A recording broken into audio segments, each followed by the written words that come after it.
Halo anak-anak hebat. Hari ini kita akan belajar materi pada bab 5, yaitu topik C. Bagaimana aku tumbuh besar? Adapun tujuan pembelajaran yang harus kalian ketahui, yakni yang pertama, peserta didik dapat mengurutkan serta mendeskripsikan karakteristik 6 fase pertumbuhan dan perkembangan manusia. Kedua, peserta didik dapat menganalisis perbedaan ciri-ciri pubertas fisik dan berfungsinya organ reproduksi pada anak laki-laki dan perempuan. Terakhir, peserta didik dapat menghubungkan fase-fase perkembangan manusia dengan penerapan nilai Trihitakarana. Baik, itu saja. Mari kita mulai pembelajarannya. Coba perhatikan diri kalian di cermin sekarang. Apa yang berbeda dengan diri kalian beberapa tahun lalu? Dulu kalian belum bisa berjalan, sekarang sudah bisa berlari, bahkan sudah belajar di sekolah. Setiap manusia memiliki siklus pertumbuhan yang sama. Tubuh kita berubah tinggi, berat, bahkan cara berpikir kita ikut berkembang. Mengapa bisa begitu? Dan bagaimana kita harus menyikapinya sebagai wujud rasa syukur kita kepada Sang Pencipta, sesama, dan lingkungan kita? Mari kita cari tahu bersama dalam konsep kehidupan yang harmonis, yaitu Trihitakarana. Setiap manusia memulai kehidupannya dari sesuatu yang sangat kecil, bahkan lebih kecil dari kepala peniti. Sel telur itu berangsur-angsur tumbuh menjadi embrio, lalu menjadi janin di dalam rahim ibu. Di sana, janin mendapatkan makanan dan nutrisi melalui tali pusar. Ketika lahir ke dunia, hal pertama yang dilakukan bayi adalah menangis keras. Kenapa? Karena di luar rahim terasa baru dan berbeda. Tangisan pertama itu adalah tanda bahwa paru-paru bayi mulai bekerja untuk bernapas sendiri. Keajaiban awal kehidupan ini adalah bagian dari parahyangan, artinya wujud kemurahan Tuhan yang luar biasa. Kita lahir dengan jiwa dan raga yang sehat, sebuah anugerah yang wajib kita syukuri sejak hari pertama kita melihat dunia. Memasuki usia 0 hingga 5 tahun, kita disebut balita. Di fase ini, pertumbuhan fisik kita melesat cepat. Kita belajar tengkurap, merangkak, berjalan, hingga berlari. Kita juga mulai belajar berbicara dan makan sendiri. Di masa ini, kita dirawat penuh kasih sayang oleh orang tua dan keluarga. Inilah wujud pawongan, hubungan harmonis dengan sesama manusia yang dimulai dari lingkaran terkecil, yaitu keluarga. Selanjutnya, di usia 6-10 tahun, kita memasuki masa anak-anak.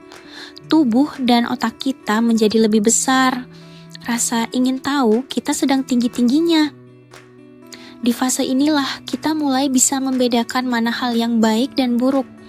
Karena akal kita mulai berkembang, kita juga diajarkan nilai palemahan, yaitu mulai bertanggung jawab, menjaga kebersihan lingkungan di sekitar kita agar tetap harmonis.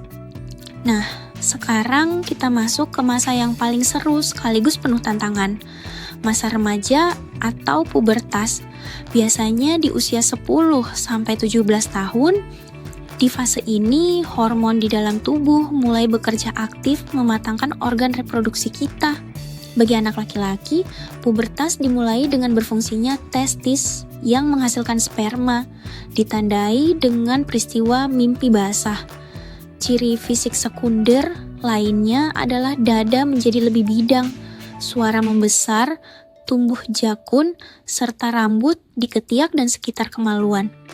Bagi anak perempuan, pubertas ditandai dengan haid atau menstruasi, yaitu meluruhnya sel telur atau ovum bersama dinding rahim yang terjadi rata-rata 28 hari sekali. Ciri fisiknya ditandai dengan payudara dan pinggul yang membesar, suara menjadi lebih lembut, serta tumbuh rambut di ketiak dan sekitar kemaluan. Ingat ya, jika kalian mengalami hal ini, jangan malu atau takut. Ini adalah hal yang sepenuhnya normal dan sehat.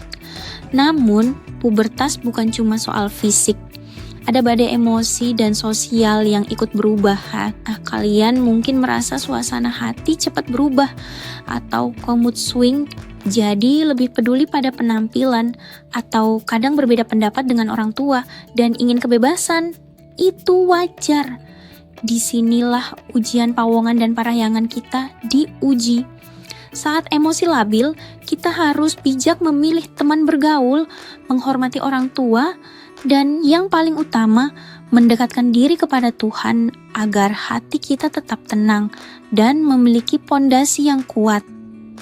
Setelah melewati badai pubertas, kita akan menjadi lebih stabil di masa dewasa, yaitu usia 17 hingga 50 tahun. Pertumbuhan fisik kita sudah berhenti secara signifikan, namun cara berpikir kita tumbuh menjadi sangat matang, rasional, dan bijak dalam bertindak.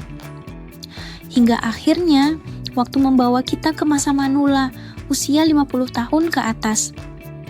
Pada masa tua, fungsi organ tubuh kita mulai menurun, pendengaran berkurang, persendian kaku, tulang mulai keropos atau osteoporosis, dan tubuh lebih cepat letih. Bagi wanita, mereka akan mengalami menopause, yaitu berhentinya masa haid karena organ reproduksi tidak lagi menghasilkan sel telur. Ini adalah siklus alami yang pasti dihadapi semua manusia.